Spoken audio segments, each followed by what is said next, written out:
All right, man. Don't worry about it.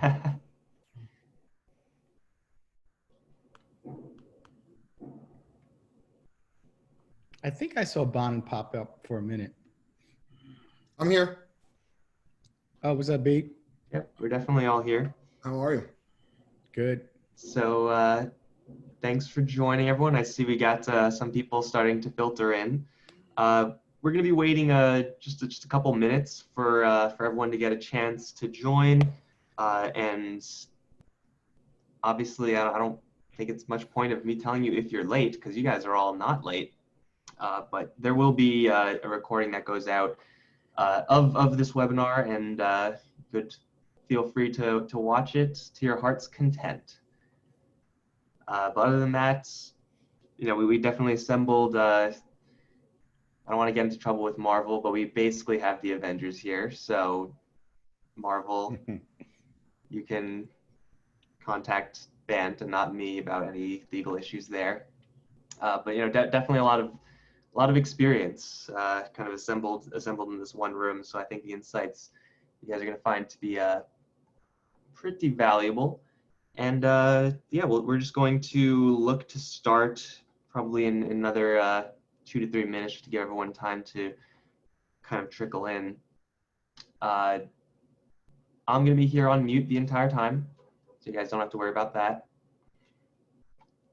I will be watching and not interrupting at all, because I don't have anything to say compared to the people we have here. That's for sure.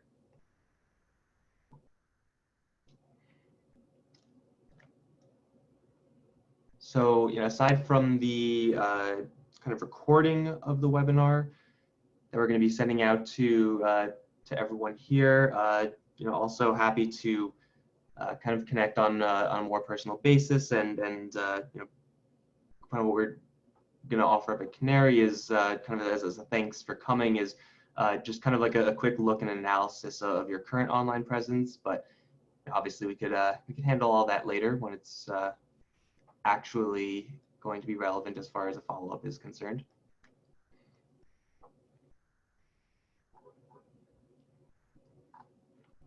See a bunch of people starting to join now, so yeah, I think what I'm going to do is probably just hand it over to Bant and this crew here, and we can get this thing started off proper. Bant? Great. Hey, thank you, Michael, and thank you to everyone that is joining us today, and thank you to the panelists.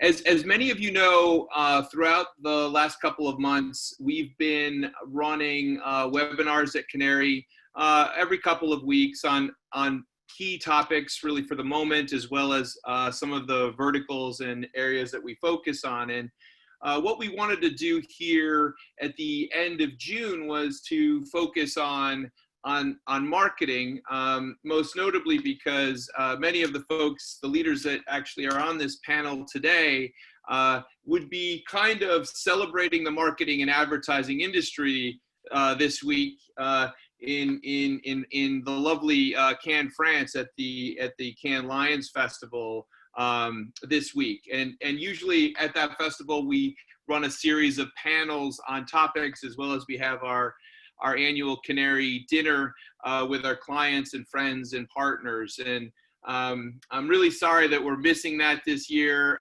I really, for those that are on the call that attend it, really look forward to seeing all of you in the real world next year when we do that. But what we want to talk about today is I'd say a key topic.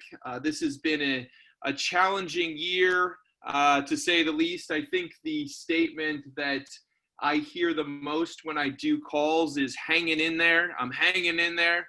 And I think that's probably accurate for all of us as we're trying to hang in there through a turbulent time for several reasons. Certainly, we from a business perspective, as well as a personal perspective, are still fighting our ways through the COVID-19 situation, which seems to be like a roller coaster ride. At one moment, it seems like we're resolving it and moving forward. In another moment, it suddenly seems to be rearing its ugly head again, and we have to face it. We're also facing societal changes, and certainly the protests and the marches that we've seen for the Black Lives Matter movement points a direction for us as an industry to start wrestling with some issues that perhaps we haven't been wrestling with as much as we needed to be doing for the last several years. And so I wanted to bring together an amazing group of people, which we have today on this panel, to discuss that topic and these topics as we go forward. I want to kind of briefly introduce the folks that we have here with us today. Bonin Bough probably really needs no introduction. I think I enjoy giving Bonin an introduction because I've known him for quite a long time. You know, we worked together at IPG. He's gone on to do amazing things at PepsiCo and Mondelez, and now runs his own venture group where he's working with large companies as well as establishing many, many interesting and innovative businesses around the world. Bonin, really happy to have you here today. We also have Debbie Drutz, who is the president of Novus Media. Novus is the leading Omnicom brand for outdoor media. And Debbie's been a spectacular leader in the industry, actually leads the DPAA in Canada, and has been a wonderful partner and friend of ours for several years. Debbie, it's great to have you here today as well. Phil Colon is also with us here today. He is the Chief Creative Officer and founder of really one of the most innovative agencies, Project 2050, which probably saw all of the changes that we're going through from a societal perspective before all of us did. I'll let him talk more about the origins of his agency, but has been a key leader, and we're really happy to have him with us as well today. And last but not least, we have Elizabeth Herbst Brady, who is an old friend and colleague of mine from my IPG days as well, and has gone on to play amazing leadership roles in the media and marketing space at Snap and Viacom, and now she is a key leader at Verizon Media. Elizabeth, it's great to have you here today as well. You know, so we want to tweeze through really the turbulent issues, and I kind of want to bucket the time today in really two sections. The first section really is to look at some of the COVID-19 issues, and then to move into some of the issues that we're seeing from a societal change and a societal movement forward to change as well. And so, you know, I really wanted to kind of start with you, Debbie. You know, we've all been saturated with, you know, maybe many people would argue that we've been oversaturated with a steady stream of coronavirus ads. Who do you think got it right during these past months, and who got it wrong? So yeah, thank you so much. And thanks for having me today. Hi, everybody. So, you know, I am biased to simple and to the point messaging. So I have three really good examples, I think, who kind of nailed it during COVID. Burger King, right up front, if anybody saw their great Zoom background called Home of the Billboards. I thought it was just so clever, like bringing out of the home, which nobody could get outside, inside, and really providing utility for, I think, what was then the new normal and is now is just part of our every minute to minute day. I also loved Volvo. Volvo had such a positive campaign during COVID and so tied to their safety platform, which, you know, we all know that Volvo does. So clear and simple. And it just read, right now, the safest place to be isn't in a Volvo. So I thought that was also just so powerful and really stuck with That's you. great. So all of these kind of key ideas were just so to the point, so relevant around COVID, but also stuck to like their true sort of value and what they stand by, whether, you know, pre-COVID, post-COVID. And one last thing is McDonald's. I just, so simple again, by just separating the golden arches, you know, really drove that keep your distance message, you know, right through. So I think these three brands really stuck with me, really playful, but really powerful. Elizabeth, I think, you know, Verizon did some good stuff. Yeah, I have to say, you know, while potentially self-serving, I've been so proud to be a part of Verizon. A couple of things. First of all, we immediately came forward with a Play It Forward music program, which the proceeds went to benefit small business. We migrated 90% of our workforce home in a very short amount of time, putting, you know, both our own employee safety front and center. We also have a core constituency that has to be out in the field. And we immediately put in place protocols to make sure that both our employees were safe and the people that they were servicing were safe. So it's really been impressive. I will also say though, and I'm going to go off script a little bit here, Bant, in terms of messaging. I wouldn't expect anything less, Elizabeth. You know, I can't skip the plan, but some creative that I thought was incredibly powerful, both motivated, I think, out of initially what had been happening with COVID, but then also everything that going on with Black Lives Matter, was the Nike ad, Just Don't Do It, which just broke through so completely, really got your attention, and I don't know how you couldn't be compelled to action. So I thought that was really, to use Debbie's, it was simple, clear, and I think longer than 10 seconds. I think it was about a minute, but yeah. I thought really compelling. That's true. That was an incredible spot. Phil, Bonin, any things that stood out for you? Oh, please. Thanks, Bonin. Good to see you too, by the way. Good You to didn't see hear me when you said it earlier, but anyway, sorry. It's all good. You know, I've got to say that I thought of it in a different direction. So I enjoyed the messaging that was put forth by Etsy, because I think they understood that the power of people was important during this time. And so they put people in front of brand, which I felt was super smart of them.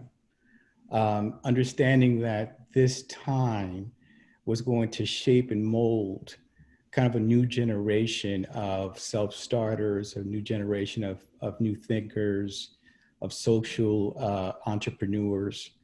And so the whole idea of Etsy, I thought, came to shine in a really good way during this time. So that would be kind of one of my first ones. I thought Ben & Jerry's was fantastic, as always. A brand that's always kind of stuck to its DNA from the very beginning. And I felt like in terms of their brand messaging, they stay true to who they are. And I think the winners that have come forth, whether it has been on the pandemic, whether it's been on social issues, are the brands that have kind of stood close to who they are. And I thought those were clearly the winners. We can talk about some losers, but let's celebrate the ones who got it right. We're gonna keep it celebrating. Yeah, let's not beat up the ones who got it wrong too much right now. But right, Bonin, what do you think? You know, I think just you hear the myriad of options just, you know, across three people and who operate in the space and have been doing this for a while and have seen. I really believe that there were just so many winners. And what I think was so beautiful about it is, for me, I think sometimes in advertising, we forget how powerful brands are in terms of shaping culture. So I go back and you look at like Levi's. At one point in time, Levi's stood for freedom for people. And we forget that, you know, the choice of a new generation meant expression. And we forget how really big culturally we are as brands. And what I thought was beautiful was that everybody realized that they had a moment. Now, some got it wrong, but that they had a moment that they had to pay it forward and do something. Some were attached to brand, maybe some were too much attached. But the people who I also think summed it up the best in the work that I appreciated, because I think the ad council stuff, Alone Together, I think the speed and the pace at which they brought something out that everybody could share in one message, that was what was necessary for us to do as humanity, I thought was beautiful. And it gave a platform for brands that were maybe trying to figure out where their platform was, definitely wanted to do something. So I thought that that stuff was beautiful, and you saw all the different myriads of those playing out in the very early days. And then I think as we got further along, a lot of brands like a Nike and, you know, became very thoughtful about specifically how it ties to them. But I feel like those beginning days where we knew that the most important work we could do was the work that saved every single one of us, that brands reacted quick to remind them and use their platforms and their cultural relevance. So I just thought it was a beautiful thing. I think we are going to talk, I'm guessing, about Black Lives Matter, but I think it's a little different type of a situation, because I don't think it's just about messaging. You know, I think that is really action. That's the other thing I think that we forget is, you know, when I would talk to, and I'm going to shut up now, but I would talk. I mean, before we go into that, I guess I wanted to. Not even BLM, but just even action in COVID. Like, you know, I would talk on the phone and like the Pepsi guys are like, look, man, right now we just need to deliver water. Like we have in a world where we've never done this before. Or think even when you look at GM, you know, they had to pivot an entire business to build ventilators. Like, so I think those are interesting times to see how quickly people did that for humanity. Yeah, I mean, I wanted to kind of follow up on your comments, Bonin, a little bit, because I think that you're kind of tweezing at one of the questions that we've been wrestling with, which is that, you know, how in the midst of one overarching concern, which is COVID and the pandemic, does a brand or brand's leaders differentiate themselves so as not to just be another company out there imploring people to, you know, quote unquote, stay strong? I think, look, you know, you can imagine I've spoken a lot about this privately, and I've gotten, you know, asked for a lot of guidance. I think at the end of the day, this is not really a messaging thing.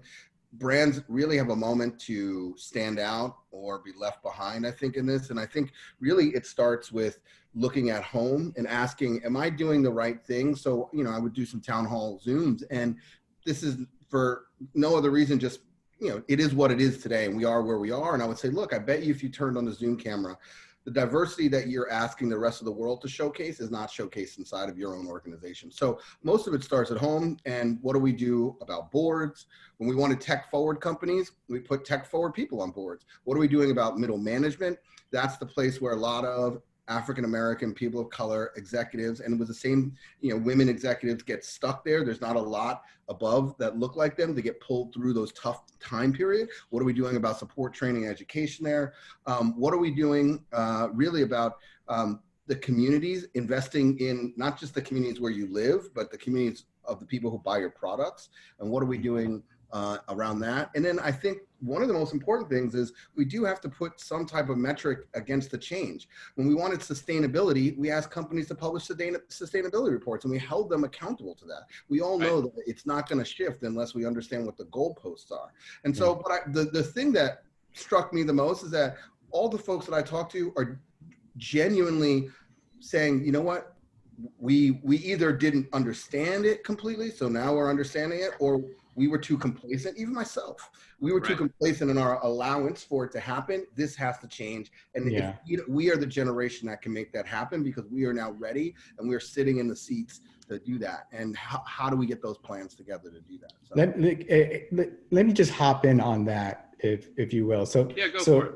So Bonin, you said two things that I think are super important. The first thing is about brands.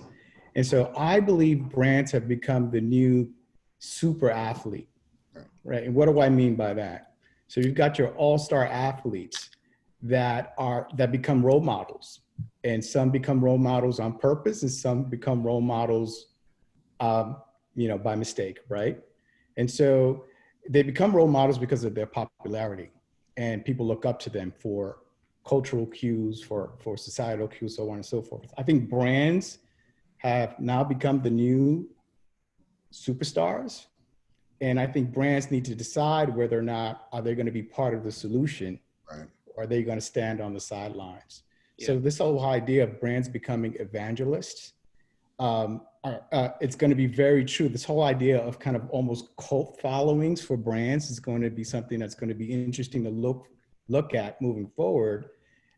Where do you stand on this equation? Where do you sit on this fence? And as you see, if you draw a parallel between brands and news, right? News has become very segmented, right? You know, you can watch CNBC and watch Fox and think you live in two different worlds, right? And so they super serve an audience. So brands will have to decide whether they want to serve an audience, super serve an audience, remain neutral.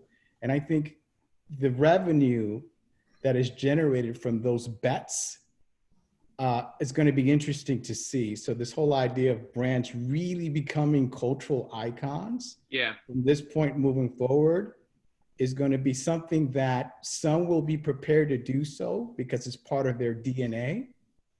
Some will not. Right. And it'll be interesting to see how that evolves. No, I absolutely. I think that actually another related point to that, specifically probably, more related to kind of how the pandemic hit us, is the challenge between what marketing is supposed to do for all brands, which is to grow them. And the reality is that a lot of us are not at a moment where we're receptive for that type of messaging. So, how does a marketer balance that very real economic concern that families might be feeling with the core nature of marketing? I mean, I imagine, Debbie, that's something that you're thinking about. Yeah, I think it was really tough for us, for sure. I mean, we are hyper specialized. We do planning and buying and out of home and flyers and print. So as you could imagine, like the whole market kind of shut down for us. And it was about how do we continue to work with our clients and make sure that they understand sort of, what's happening from a traffic perspective. What are consumers thinking right now? So forget about, selling them and putting things together for, what you did kind of prior to that. It was, how do you try and educate and just be thoughtful and make sure that they have what they need, despite the fact that it may not coincide with, growing bottom line. And I think that's what we tried to do, in 14 weeks that we've been, at home. And as people start, I mean, Canada, we're quite slow. Like Toronto just opened yesterday. So nobody's out yet. Nobody's sat on a patio yet. And so we've really been inside. And so, how do you continue to just sort of stay close to your customers and clients and just make sure that they are ready to communicate and message in appropriate and relevant and contextual ways when people are ready for that? And so that's what we've been trying to do, is just get ahead of it and be proactive and be thoughtful. That's great. I mean, Elizabeth, I imagine you guys are facing some of the same questions, right? I mean, how do you act as a marketer and grow business whilst also being aware of the situation? Certainly, that's going to be something that we all have to think about now that the U.S. is opening up. And I expected Debbie to kind of probably scold us Americans, because I assume that Canada's probably doing things better than we're doing things. But you never know. Maybe we're all in the same boat on the COVID stuff. But, as the country and let's say the continent really starts to reopen and have a new normal, how do leaders plan to manage that process for employees to re-enter, and how do you message that? Start with Elizabeth. Yeah, I mean, look, it's a big country, and various places are in very different states. So I'm in New York. I have family in Chicago, family in Tucson, Arizona. None of us were experiencing the same thing at the same time. We have employees all over the country. So, first and foremost, we have to start with keeping people safe, and then trying to understand what are the variables in the given region. Everything from workspaces are going to change to be appropriately social distance. Any place where you're using an elevator to get up or down, you have to start thinking about, like, how many people can you actually get from the bottom floor to the top floor at time, and start thinking about the economies there. So I would say it's like careful and measured. And I think the other thing that has really happened I don't know if I'd call it a silver lining, but I would say it's been a point of focus, as I think all of us have started to think very hard about what do we expect out of our interaction? Where can a screen conversation be okay? And where do we really need to be in person? I think certainly most of us who have been involved in marketing and media would say in person does have some advantages, but when is that going to be necessary versus when can we also accomplish things in a different format? So carefully, slowly, and trying to get feedback would be our approach. Yeah, absolutely. Debbie, I saw you shaking your head there. Absolutely. For the in-person meetings. For the human connection again, right? Like in person, I just think that, yeah, in terms of creativity and collaboration, like Zoom is okay, but not as good as kind of pacing in a boardroom and having a whiteboard. You know, one of the other things we were talking about was, you know, there's been a lot of commentary, working from home really works well. You know, we could do it forever. And I think it has been amazing how well it has worked and how quickly, I mentioned earlier, how fast, you know, a fundamentally not work from home culture got home. But I would say the underpinning is we all know each other. We all already understand what it is that we're supposed to be doing. You start to think about how do you onboard new people into a company? How do people change roles? I actually changed my role in the middle of this pandemic, which was, it was very interesting. Usually if you change roles, you know, you go and you physically meet with people and you get onboarded, and that wasn't what happened. So I think we will be pushed out the other side eventually. Yeah, I agree with that as well. But I would also say that I've had some of the most incredible conversations on Zoom with people I've just met. I think in the last 3 weeks, I've probably met 80% new people on Zoom, right? Either on a one-to-one or in a group setting, and it's been wonderful. It's interesting because sometimes your computer acts almost as a defense mechanism a little bit, and I think it's important to at least in my instance, I like to try to like bring people down in a way that, okay, let's be chill and just have a conversation. Let's have a people conversation. You know, let's level set and have a people conversation. And I've met some really incredible people in the last few weeks that I'm sure will be friends moving forward. But it's also been that interesting dynamic that I probably would have not met them had it not been for what's happening in society now. So to your point, Elizabeth, I'm a very silver lining person. And so I've noticed a lot of those silver linings. Yeah, no, and Phil, I mean, to build on that, I mean, if we transition a little bit to, you know, we were all hit with COVID, which certainly has paused in many respects kind of the way we were living and working in our lives. And then that was followed on really, you know, the Black Lives Matter movement, which has challenged a lot of the structures that have been in place and are actually being reinvented as we speak. And I know, Phil, you've been engaged in a lot of those discussions. I mean, just to kind of push more into that topic, how do we move from these ideas or ideals of diversity that we're all talking about to actual implementation? You know, we say we support diversity. We can show diversity in our marketing materials, but how do we actually enable that in really everything that we do behind the scenes? Yeah, wow, that's a loaded one. I know, and it's a lot. I mean, well, you can unpack it because I think it's been something. It has many elements, but let's just start it out and build. Yeah, so I'm somewhat biased because when I started at the agency 15 years ago, it's really started on this whole idea that diversity is good, and diversity really allows an agency or a brand to come at a problem from different angles and directions. So I've always seen the diversity as a positive tool and a competitive advantage, to be quite honest. And so I answer this question based on that, right? And so just wanted to level set that. I wrote an article in Medium just a week or so ago because I've been having conversations with brands and agencies alike about what do we do? And I always approach it with my 3 C's, right? The first one is caution. Caution. We've all seen brands with egg yolk on their face now because they went too far, too fast, and not understanding that their house wasn't in order. And so to know where you stand first, I think it's important. Second one is compassion.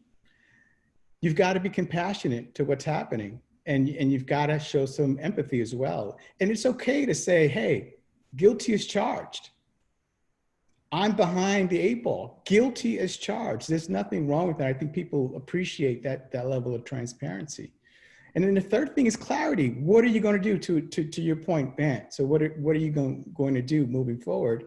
You know, look, I think on the board level, what happened at Reddick, I thought was great, right? Here you had someone give up their board seat specifically for a person of color to take that role.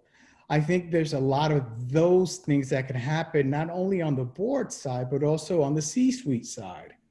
You know, it might be time for someone that's been serving in the C-suite to kind of step aside and promote someone from within who perhaps has been, you know, overshadowed over the course of his or her career. Mm-hmm. I think there's been some statements from brands that say by the year 2030, we're going to be 30%. I mean, by the way, I hate those types of things, right? So, you know, I feel like there's so many things that brands can do immediately to help kind of solve the issue that's happening around us. And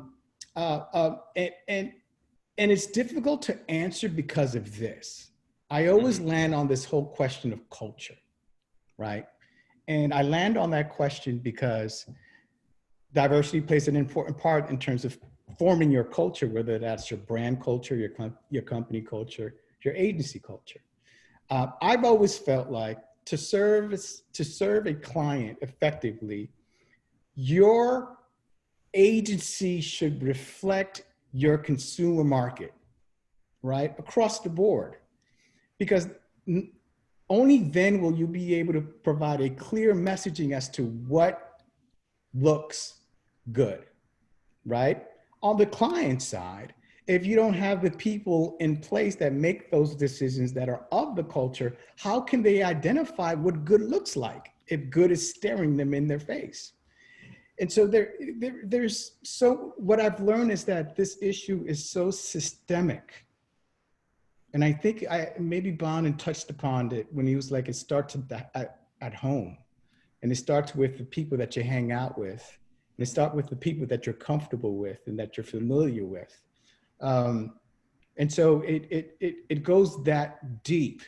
But I always fall back to Elizabeth's point. You know, wherever you stand politically or socially or professionally, I think what's happened in the last 3 months needed to happen in order for change to happen.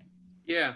I mean, I think that, you know, certainly there has been a lot of talk about diversity for a while, from, you know, the Me Too movement and several other areas. And a lot of times it's been very focused around making sure that there's appropriate representation across all groups. But in some ways, I really feel that this discussion really about systemic racism is changing the dimensions of that discussion to really kind of reinventing the whole space. I mean, Bonin, I know you and I have spoken a bit about that. You know, I got a phone call from a friend and they asked me, they said, you have to, this is Tuesday night. Can you explain systemic racism? And it was 9 o'clock. I said, man, how long do we got? So, and it was a genuine question. And this is someone who is a mentor who I trust. It was genuine. And I said, well, let me explain it to you this way. The reality is that I am a statistic that should not be here. the last conversation I just had was with a friend, a guy who I just met. I've had some of the best conversations over Zoom too. And I just mentioned that I'm 42. He said, oh, I have a birthday. He goes, congratulations, you made it.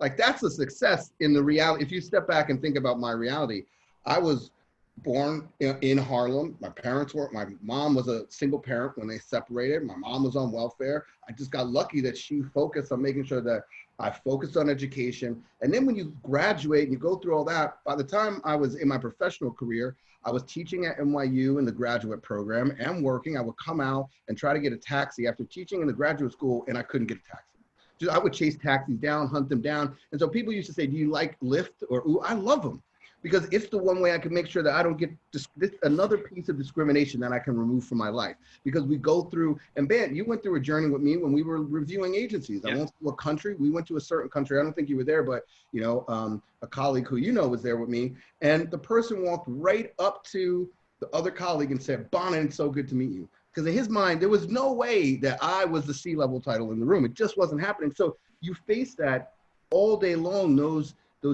pieces. And so that's the thing that, you know, you spend your time compartmentalizing those and separating those. And in many respects, I think what's different about now is that the African-American executives have decided to tell those honest stories and be as honest, and still probably not as honest as they really need to be, because they're still concerned.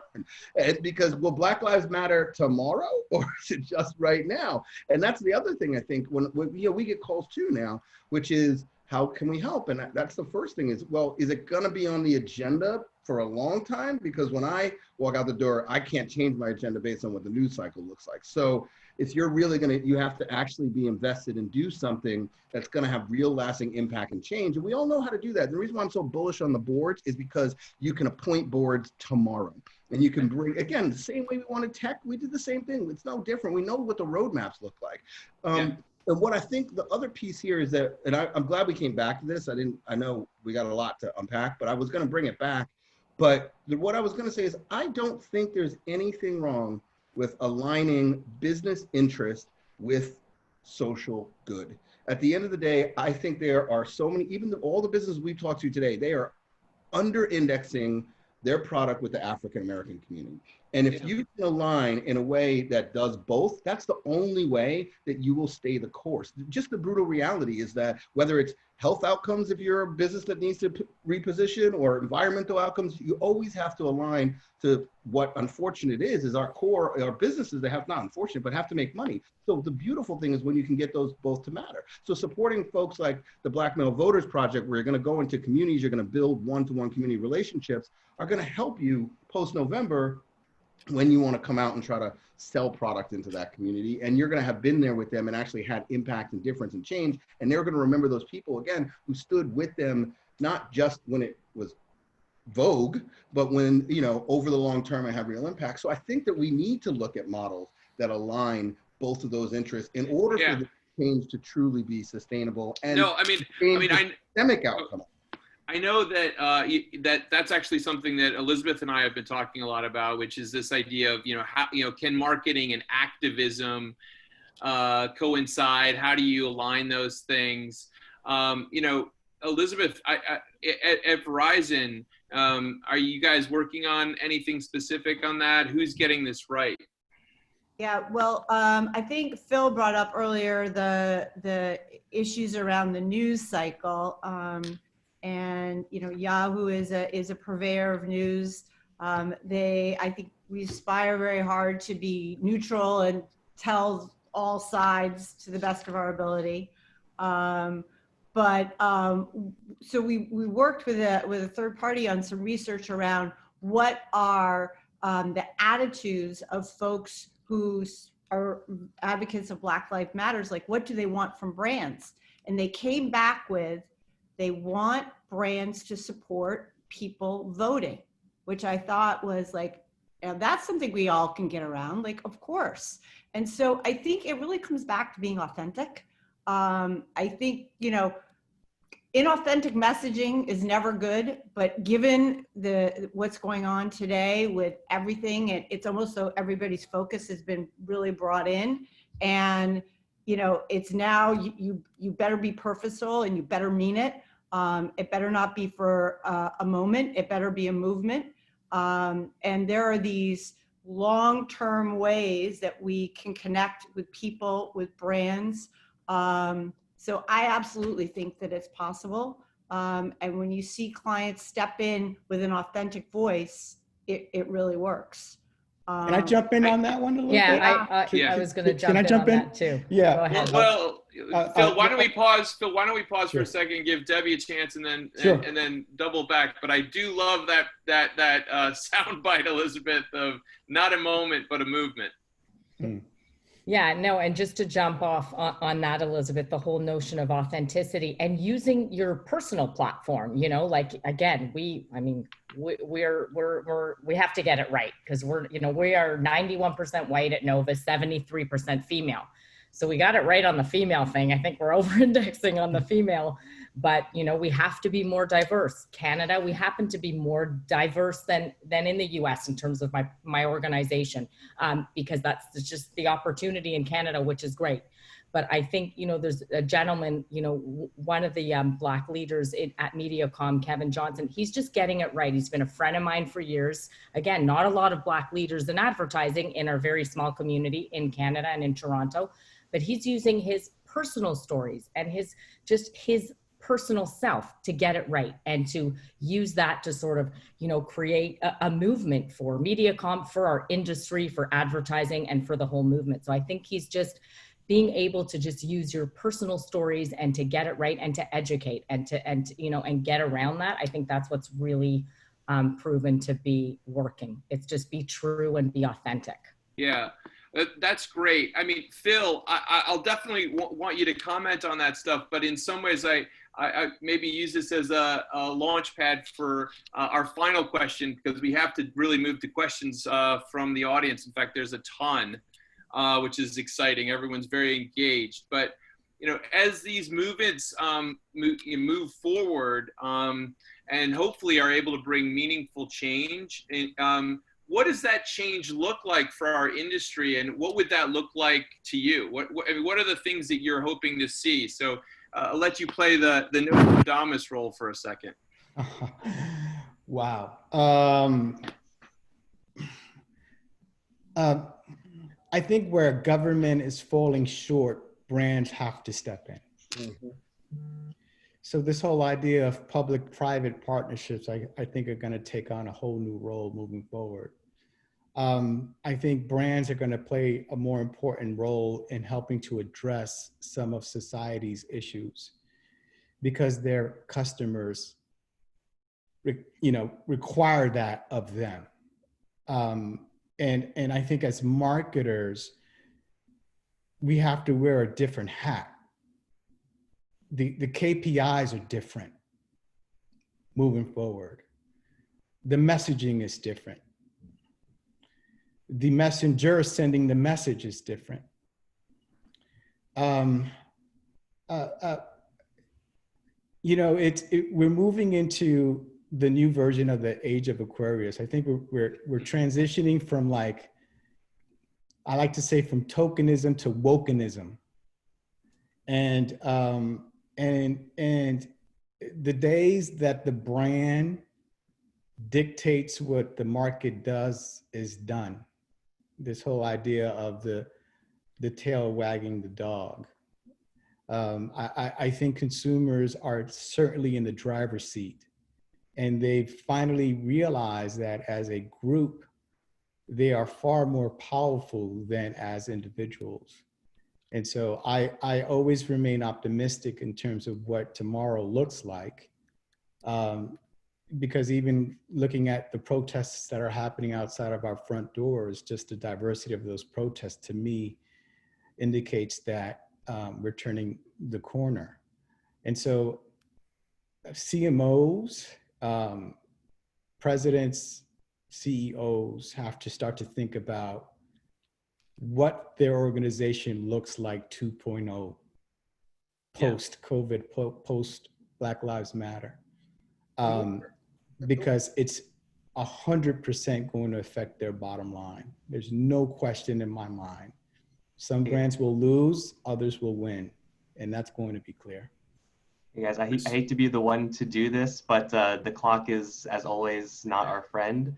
So I do want to touch on a couple of questions. Obviously, we could all sit here all day long and just listen to you guys speak, but we do have a couple questions from the audience. So I guess this one will be more of a free-for-all. Do you have any examples of B2B companies who got their COVID-19 messaging right?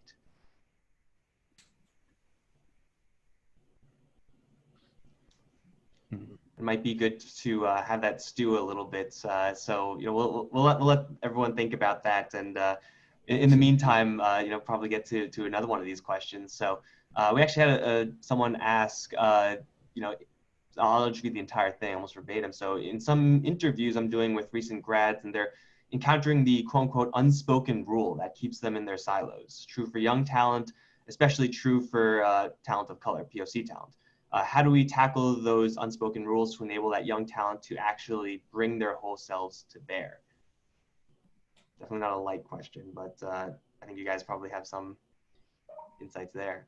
I think that I'm heartened by what I think is an evolution that was starting, but hopefully has been accelerated in a strange way by the stillness that COVID put into our culture, where we had to actually physically sit still. And then the additional focus on what has been wrong with systemic racism, and then while perhaps shouldn't have been surprising, the really awful views of what happened with George Floyd. I think this notion that you should be asking people to be their whole self, checking in with people.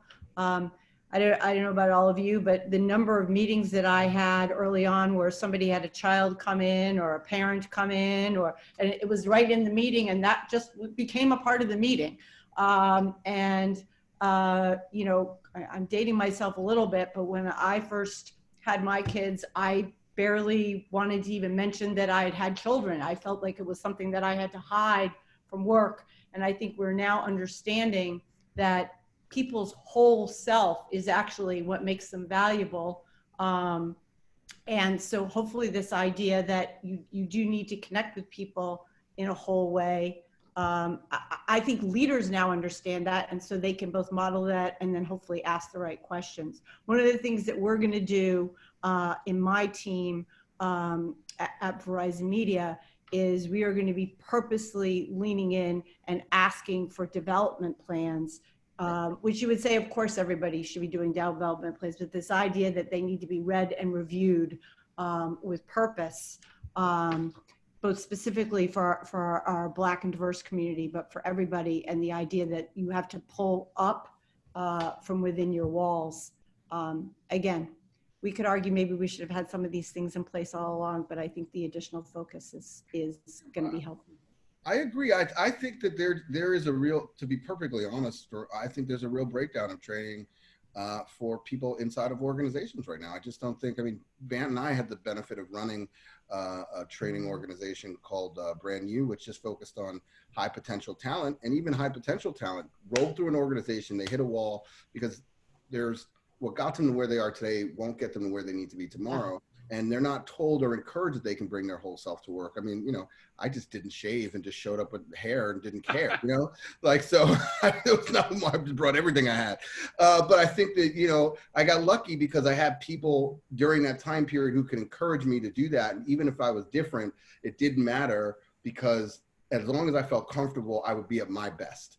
And so that means I would deliver my best. And I don't think we have enough training and education inside organizations today that help especially our young and middle talent actually do that. And so I just think it's an absence. And it's interesting because you can imagine, like every one of you do, you get reached out to by so much young talent. And that's one of the things I find the most that we deal with, especially with people of color and Black talent, is they don't know, how do I show up? How do I, and I have to even tell them, just, it's okay to be yourself. It is okay to be yourself, because the only way you're going to ever feel comfortable is if you're able to do that. And by the way, if the place doesn't like you as you are today, then you're probably in the wrong place. Let's encourage people to leave and, you know, and vote with their talents and their career choices, you know? Yeah. So. I think you also need to kind of redefine some roles. So this whole idea of the chief diversity officer, chief inclusion officer, I mean, honestly, I'm not personally a fan of that, because I feel like that role needs to be redefined. First of all, I think that's the most important role in the organization. And I think that role should be really centered around kind of like chief culture person, because I think that individual needs to understand not only human interaction, human psyche, they need to understand marketing, they need to understand new business development.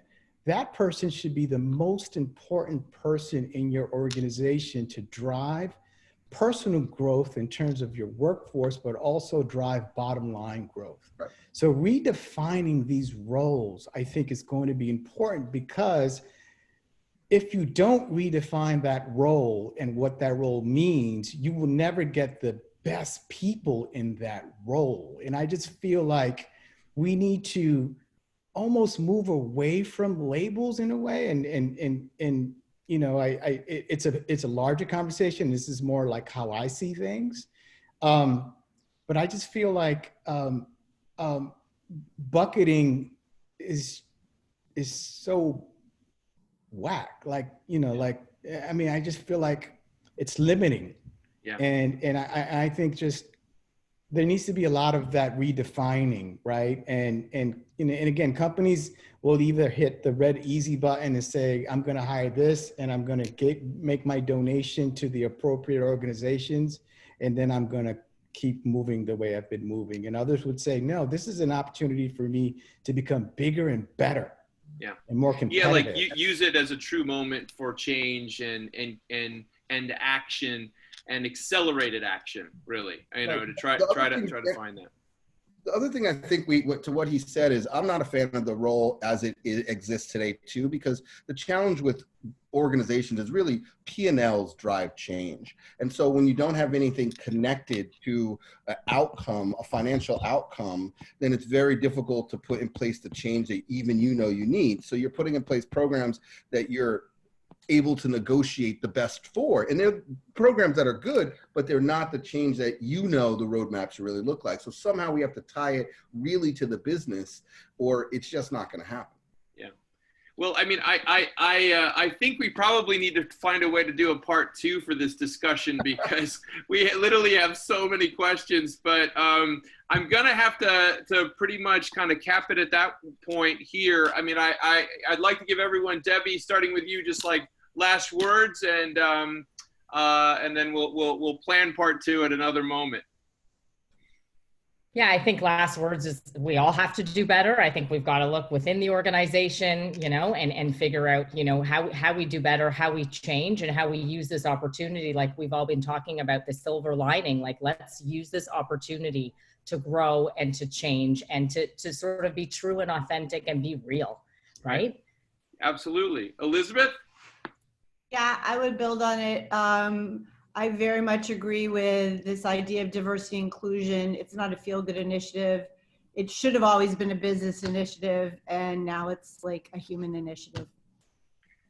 Phil? Everyone has the power to make change happen. No one's smaller than anyone else. You know, we spoke about voting. I say vote. You know, in New York City in the primary last year, 60,000 people voted. This year, 550,000 people voted.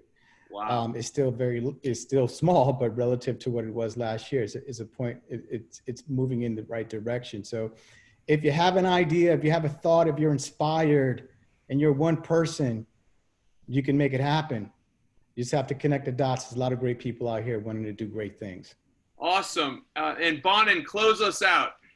Well, I kind of feel the exact same way. I think I'm inspired. I think Phil said something earlier too, which you know, Obama mentioned in his speech, which is the complexion of the people who are on the streets marching are not the same as they were in the 60s. This is something that every single person believes in, and I believe that everybody wants to see come forward. And we all know, we're all masters of images and messaging. We know that the images that are being torn down now should have been torn down before. We just have to continue to say what we know is truly right, and go and really know that we all know we're on the right side of history. Now we just have to make sure that that history comes to life. And so I'm inspired, and anybody who, you know, has ideas, I'm happy to always hear them. But I do believe that now is the moment, and that opportunity and that drive exists in every single one of us. And now we just got to go, you know, get it done.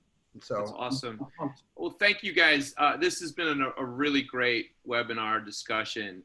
I think that I hope people feel motivated to continue action, to see it as a movement, and pushing it forward. So thank you all for participating today. I'm sure there's going to be more follow-up questions that I'll shoot you guys, but we'll build from there. So thank you, everyone. thank you. Thank you. Bye, everyone. Thank you. So thanks everyone for joining. So again, you know, be sure to you know, look up all of our great panelists. They definitely have great insights to share when they are not on a webinar timer.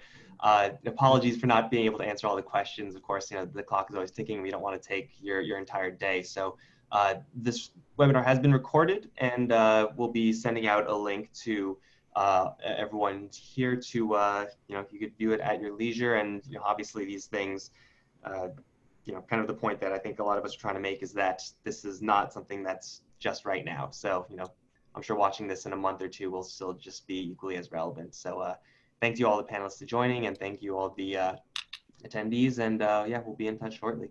Thank you. Bonin, hit me up. All right, will do, sir.